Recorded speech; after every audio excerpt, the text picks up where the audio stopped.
Hello students, you are most welcome once again in my YouTube channel ICSC Java 100%. Let me see one more program on switch statement. Switch statement, I had told you it is multi-way decision making statement. Question है, write a program to check that alphabet is vowel और consonant. एक ऐसा programme बनाना है जिसमें आपको एक alphabet input कराना है, A to Z कोई भी लेटर इनपुट करा सकते हैं और वो बताए कि वो वॉवेल है कि कॉन्सोनेंट है, वॉवेल है कि कॉन्सोनेंट है। तो यहाँ पे हमने क्या लिया, क्लास अल्फाबेट वाइड चेक, एक अक्षर इनपुट कराना है इसलिए क्या होगा, डेटा टाइप क्या लगेगा, कैर, और उसका एक वेरिएबल लिया CH। अब हमने ये CH की वैल्यू, अब डिपेंड करता है प्रोग्राम जब रन कराएंगे, ये ऑब्जेक्ट बना के CH की वैल्यू जब पास करेंगे तो मान लीजिए वो हम A डालते हैं तो स्विच क्या करेगा, CH की वैल्यू चेक करेगा CH की वैल्यू क्या है। तो CH की वैल्यू क्या है, A, तो वो कहाँ जाएगा, K से पे, और क्या प्रिंट करेगा, CH इज वॉवेल। यहाँ देखिए, चूंकि A पे भी आपको वॉवेल प्रिंट कराना है, E पे भी आपको वॉवेल प्रिंट कराना है, I पे भी आपको वॉवेल प्रिंट कराना है, O पे भी और U पे भी। इन सब का स्टेटमेंट जो एग्जीक्यूटेबल स्टेटमेंट है वो क्या है, इट इज वॉवेल। तो चूंकि स्टेटमेंट सेम है सारे केस के, तो आप वो सारे केस इकट्ठा लिख सकते हो, case A, case E, case I, case O, case U। समझ में आया? इसको पढ़ा क्या जाएगा, केस A और केस E, केस आर केस I और केस O और केस U।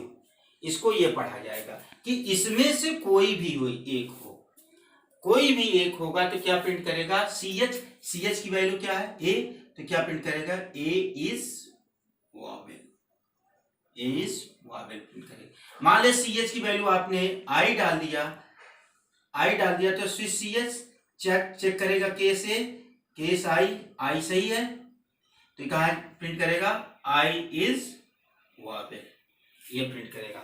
मान लीजिए आपने इन सब के अलावा कोई चीज प्रिंट किया, कोई चीज वैल्यू पास किया, मान लीजिए X या L या Z या Y, ये सब कोई आपने पास किया तो चेक करेगा case A, case E, case I, case O, case U, कोई भी मैच नहीं करेगा तो कहाँ जाएगा, डिफॉल्ट पे जाएगा, क्या प्रिंट करेगा, CH जो भी है, मान लीजिए Y है तो क्या प्रिंट करेगा, Y is consonant,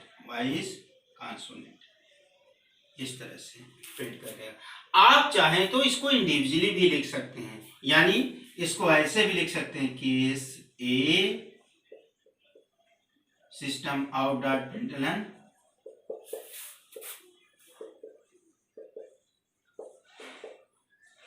it is vowel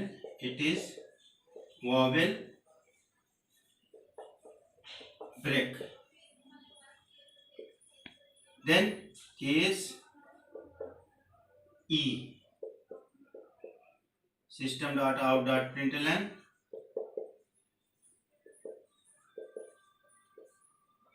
it is consonant,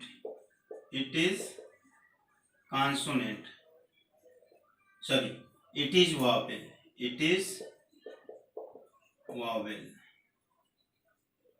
इस तरह से केस ब्रेक लगा के केस I, केस O के लिए आप वॉवेल लिख दीजिए और डिफॉल्ट के लिए कॉन्सोनेंट लिख देंगे।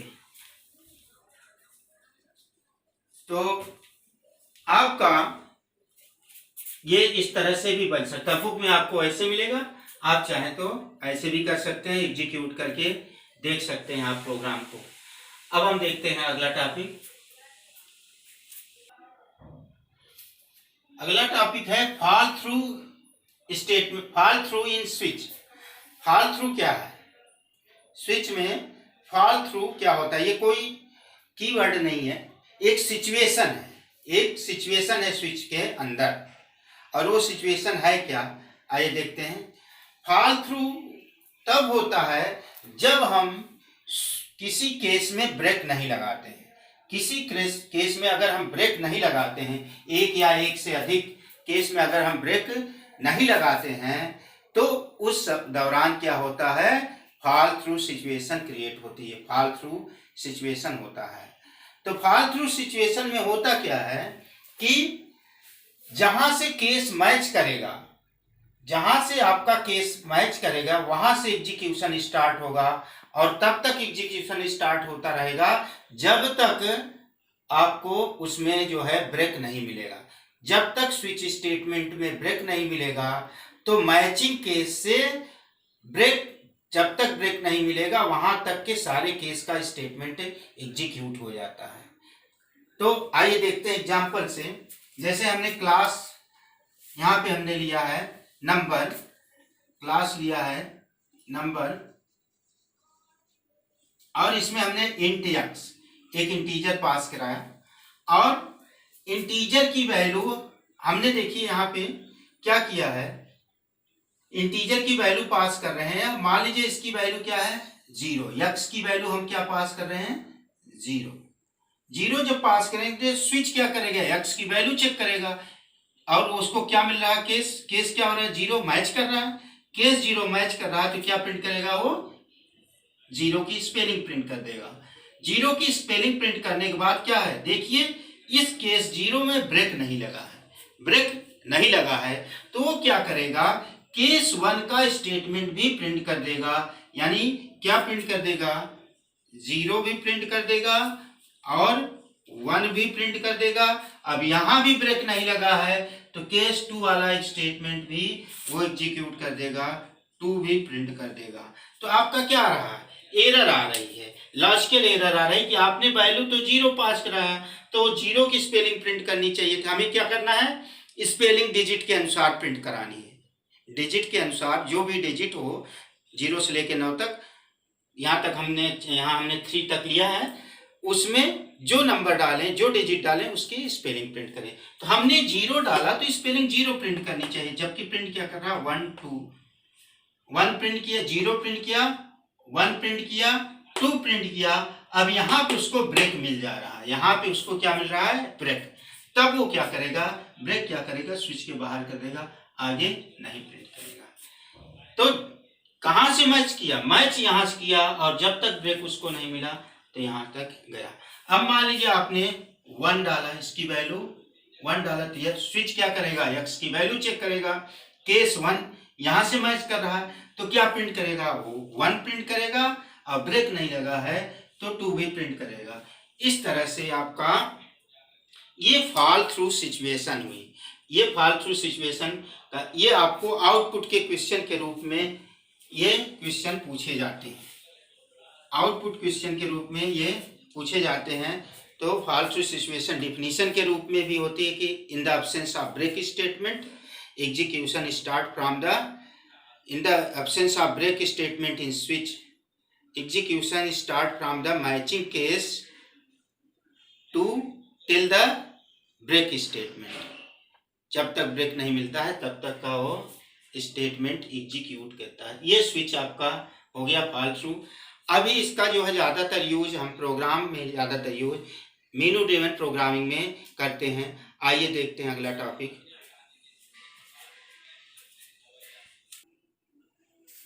अब हम लास्ट टॉपिक में आते हैं इफ और स्विच में, कि इफ और स्विच में डिफरेंस क्या है, इफ और स्विच में डिफरेंस क्या है। एक चीज ध्यान रखिए, स्विच का सारा प्रोग्राम आप इफ से कर सकते हैं, स्विच का सारा प्रोग्राम जो स्विच से कर सकते हैं वो आप इफ से भी कर सकते हैं, लेकिन इफ का सारा प्रोग्राम आप स्विच से नहीं कर सकते, क्योंकि देखिए डिफरेंस देख लेते हैं, इससे क्लियर हो जाएगा। इफ में relational operators can be use, if में रिलेशनल ऑपरेटर आप यूज कर सकते हैं, greater than, less than, greater or equal to, not equal to, ये आप इस्तेमाल कर सकते हैं। जबकि रिलेशनल ऑपरेटर जो है स्विच में नहीं यूज होता, इसमें स्विच में आपका रिलेशनल ऑपरेटर इस्तेमाल नहीं हो सकता। तो आप समझ लीजिए अगर आपको greater than 2000 and less than 5000 का प्रोग्राम आपका क्राइटेरिया का बनाना हो तो स्विच से नहीं बनेगा। दूसरा डिफरेंस है work on all data type. If जो है वो सारे डेटा टाइप पे कार्य करता है, इफ जो है सारे डेटा टाइप पे कार्य करता है, यानी बाइट, शॉर्ट, इंट, लॉन्ग, कैर, फ्लोट, डबल सब पे काम करता है। जबकि स्विच जो है केवल कैर, बाइट, शॉर्ट और इंट डेटा टाइप पर काम करता है। इसमें फ्लोट और डबल या लॉन्ग डेटा टाइप का इस्तेमाल नहीं हो सकता। इस टाइप के वेरिएबल को वो नहीं चेक करता है। इफ में क्या होता है, अगर इफ के बाद आपको एक से अधिक लाइन लिखनी है तो कर्ली ब्रेस में वो होना चाहिए। जैसे इफ है और यहाँ पे कंडीशन है और आपको एक लाइन से अधिक एग्जीक्यूट करानी इस कंडीशन के सही होने पे, तब ब्रेस कंपलसरी हो जाता है। ब्रेस कंपलसरी हो जाता है, एक लाइन के लिए ब्रेस कंपलसरी नहीं है। जबकि स्विच में क्या होता है, आपको एक से अधिक लाइन लिखना है केस और ब्रेक के बीच में, तो वहां पे ब्रेस क्या है, जरूरी नहीं है, आप यूज कर सकते हैं। यानी अगर केस आपने लिखा है केस 1, अब इसके बीच में आपको चाहे जितनी लाइन लगानी है ब्रेक के पहले आप लिख सकते हैं और ब्रेक की जरूरत नहीं पड़ती है। ये आपका इस तरह से स्विच और इफ में डिफरेंस हुआ। स्विच और इफ में डिफरेंस हुआ तो जैसे आपको मान लीजिए आपको प्रोग्राम बनाना है यही वावेल और कॉन्सोनेंट का, तो इफ को उसको इफ से कैसे बनाएंगे, वहां क्या हो जाएगा, स्विच का जो बनाते थे स्विच का, उसको इफ में क्या हो जाएगा, इफ मान लीजिए वो कैरेक्टर वेरिएबल है तो C H is equal to equality A, C H equality A, इसके बाद यहाँ पे system dot out dot println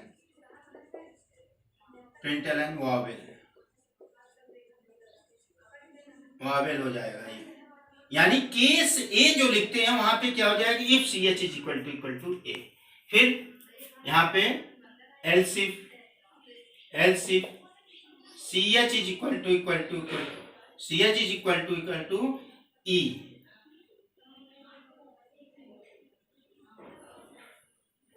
Wavell.